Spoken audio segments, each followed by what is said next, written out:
कि आज का हमारे इस वक्तव्य का जो विषय है ये जलवायु परिवर्तन, अपशिष्ट का प्रबंधन और उसके अलावा सतत प्रयास। तो आज के इस विषय पर ये जो हमारा विषय है वो बहुत महत्वपूर्ण है, बहुत मायने रखने चिंतनशील विषय है। क्यों चिंतनशील विषय है? क्योंकि जिस प्रकार से वातावरण में लगातार तापमान बढ़ रहा है, वैश्विक ताप जो बढ़ रहा है वह मानव जीवन के लिए खतरा उत्पन्न करने वाला है। तथा इस विषय पर मैं जो अपने विचार रखने जा रहा हूँ इस टॉपिक के अनुसार ही रखूंगा, जिस प्रकार से हमारा पहला पूरे टॉपिक का पहला शब्द है जलवायु परिवर्तन। तो इसमें मैं पहले बात करूंगा जलवायु पर कि आखिर जलवायु क्या होती है। तो जलवायु जो है किसी बड़े स्थान पर एक लंबे समय तक रहने वाली मौसमी दशाओं को जलवायु कहा जाता है। इसी से मिलता जुलता शब्द है एक मौसम। मौसम जो होता है किसी छोटे स्थान पर कम समय के लिए रहने वाली जो मौसमी दशाएं हैं उनको मौसम कहा जाता है। जैसे हम छोटे शहर की बात करें इटारसी की, तो हो सकता है आज गर्मी का मौसम है, कल बारिश हो जाए तो बारिश का मौसम है, सर्दियों का मौसम है। जो मौसम लगातार एक कम समय में बदलते रहते हैं। मगर यदि हम पूरे देश के परिक्षेत्र में, यदि पूरे महाद्वीप के परिक्षेत्र में बात करें तो लंबे समय तक रहने वाली जो मौसमी दशाएं हैं उनको कहा जाता है जलवायु। हमारे देश की जो जलवायु है वह मानसूनी जलवायु है। इसके अलावा जलवायु जो 5 और प्रकार की होती है उसमें कटिबंधीय जलवायु, इसके अलावा शुष्क जलवायु और समशीतोष्ण जलवायु, इसके अलावा महासागरीय जलवायु और ध्रुवीय जलवायु। हर जलवायु में अलग अलग प्रकार से, किसी में तापमान ज़्यादा रहता है, किसी में कम रहता है, कहीं पर बारिश ज़्यादा होती है, कम होती है। अलग अलग जलवायु वाले क्षेत्रों में अलग अलग प्रकार की मौसमी दशाएं देखने को मिलती है। हमारा देश इतना बड़ा देश है कि यहाँ पर लगभग अलग अलग क्षेत्रों में कई प्रकार की जलवायु देखने को मिल सकती है। जैसे यदि हम कश्मीर की बात करें तो वहाँ शीतकालीन जो ठंडी जलवायु है वह ज़्यादा पाई जाती है। यदि राजस्थान की बात करें तो वहाँ रेगिस्तान में गर्म जलवायु क्षेत्र जो है ज़्यादा पाया जाता है। इस प्रकार यदि हम दक्षिण में देखें तो वहाँ महासागरीय जलवायु जो है वह अधिक पाई जाती है। इस प्रकार हम जलवायु समझ चुके हैं। अब हम जानते हैं कि जलवायु परिवर्तन क्या है। तो पृथ्वी पर लंबे समय तक जो कई सालों तक लगभग दशकों को मान लिया जाए तो जो दशकों में जलवायु में जो परिवर्तन होता है उसको जलवायु परिवर्तन कहा जाता है। अभी पृथ्वी पर लगातार जो है तापमान में वृद्धि होती जा रही है, जो कि एक बहुत ही चिंता का विषय है। संयुक्त राष्ट्र संघ की हालिया रिपोर्ट के अनुसार यदि देखा जाए तो इस दशक में लगभग 6 डिग्री सेल्सियस तक तापमान बढ़ने का अनुमान लगाया गया है। आज हम जो गर्मी महसूस कर रहे हैं लगभग आम दिनों में 44 डिग्री तक गर्मी हम महसूस कर रहे हैं। हो सकता है ये सन 2020 में 42 डिग्री रही हो और हो सकता है ये 2030 आते तक 48 डिग्री सेल्सियस भी हो जाए। क्यों हो जाए? क्योंकि जिस प्रकार से पेड़ों की कटाई चल रही है, जिस प्रकार से विश्व में युद्ध चल रहे हैं, जिस प्रकार से पर्यावरण का प्रदूषण बढ़ रहा है, हो सकता है कि आने वाले 2030 तक ये 48 डिग्री की गर्मी भी हमको सहन करनी पड़ जाए। इसके अलावा हम हमारा जो दूसरा टॉपिक है, ये इसी विषय का जो दूसरा पॉइंट है कि अपशिष्ट प्रबंधन। तो अब मैं दूसरे टॉपिक पर कहूँगा कि आगे अपशिष्ट क्या होते हैं। तो वह अवांछित पदार्थ, वह अनुपयोगी पदार्थ, वह बेकार पदार्थ जो उपयोग के बाद हम फेंक देते हैं, उन पदार्थों को कहा जाता है अपशिष्ट पदार्थ। अब यदि इन अपशिष्ट पदार्थों को हम उचित प्रकार से प्रबंध नहीं करेंगे तो यह पर्यावरण के लिए बहुत प्रदूषणकारी सिद्ध होंगे।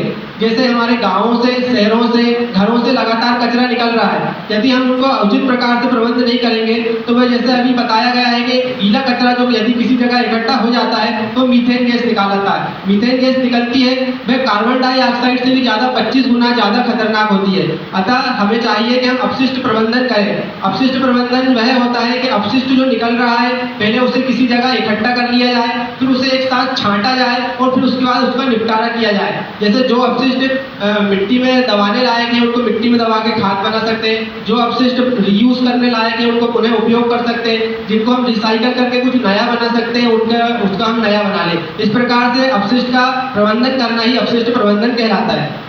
इसके अलावा मैं अंत में जो हमारा आखिरी जो बिंदु है कि आखिर सतत प्रयास किस प्रकार से हम इसको कर सकते हैं ताकि पर्यावरण प्रदूषण को हम रोक सकें, पर्यावरण का संरक्षण कर सकें। तो जो मैंने अभी बताया गीला कचरा और सूखा कचरा अलग करें, जिस प्रकार से उनका निस्तारण हो सकता है उसी प्रकार उनका निस्तारण करें। इसके अलावा जो हम सिंगल यूज प्लास्टिक जो आजकल यूज़ कर रहे हैं, बाजार जाते हैं कुछ भी थैली में लेकर आ जाते हैं, प्लास्टिक की थैली में ले आते हैं, पॉलीथीन में ले आते हैं, तो इसका उपयोग हमें कम करना चाहिए। हमें घर से अपने स्वयं की कपड़े की थैली लेकर जाना चाहिए, उसमें लाना चाहिए। इसके अलावा जो हम पानी की बॉटल यूज़ करते हैं, यदि हम सेठ भी आ रहे हैं और यदि हम रोज़ ही बिस्लरी की बॉटल लाएंगे या रेल नीर का रोज़ यूज़ करेंगे तो प्लास्टिक का जो है लगातार उपयोग बढ़ता जाएगा। इसलिए हमें चाहिए कि हम स्वयं की एक पर्सनल बॉटल रखें, सेठ में लाएं, उसी का रोज़ उपयोग करें, उसका रीयूज़ करते रहें। इसके अलावा यूज एंड थ्रो वाली चीज़ों का हमें कम से कम उपयोग करना चाहिए। यदि ये पेन की बात करें तो आजकल आमतौर पर लोग 5 रुपये 10 रुपये का पेन खरीदते हैं, यूज़ करते हैं और उसे फेंक देते हैं कहीं पे। जबकि हम इसका ये कर सकते हैं कि पेन तो खरीदे एक, मगर उसके लिए कहीं रिफिल का यूज़ करें, क्योंकि एक पेन ये बड़ा है साइज में और रिफिल जो छोटी है, इसको फेंकने से ज़्यादा प्रदूषण फैलेगा और रिफिल को फेंकने से कम प्रदूषण फैलेगा। इसलिए हमें चाहिए कि एक पेन को हम बार बार रीयूज़ कर सकें, उसकी रिफिल बदल बदल कर। इसके अलावा हम क्या कर सकते हैं, जल संरक्षण के लिए काम करें। जल संरक्षण जैसे वाटर हार्वेस्टिंग है आजकल, जैसे यदि एक आपको डाटा बताना चाहूँ तो यदि पृथ्वी पर जितना उपयोग के लिए जल है, यदि पृथ्वी पर जितने लोग हैं उन सभी से डिवाइड कर दिया जाए तो हर व्यक्ति के हिस्से में 16,000 लीटर जल आता है पूरे विश्व में।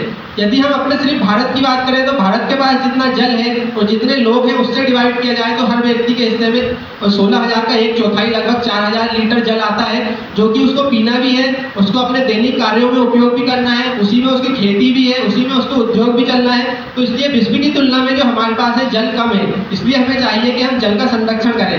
यदि कहीं पानी बहता हुआ देखें तो हमें उसे बंद करना चाहिए नल को, क्योंकि एक डाटा के अनुसार यदि हर सेकेंड एक बूंद जल भी गिर रही है और 1 साल तक यदि वो गिरेगी तो 11,000 लीटर पानी वेस्ट हो जाएगा। इसलिए यदि हम कहीं पानी को वेस्ट होता देखें तो हमें उसे रोकना चाहिए।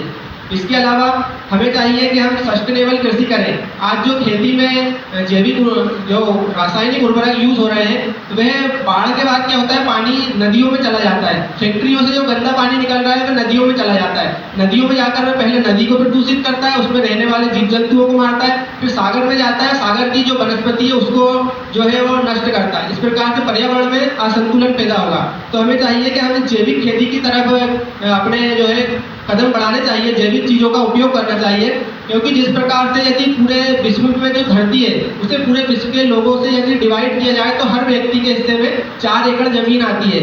लेकिन यदि हम अपने देश की बात करें तो जितनी हमारे पास धरती है और जितने देश में लोग हैं, यदि उससे हम डिवाइड करें तो हमारे पास 1 एकड़ खेती भी नहीं आती है, जिसमें हमें रहना है, अन्य हमारे जो काम है वो करना है। इसलिए हमें चाहिए कि हमें मृदा का प्रदूषण रोकना चाहिए।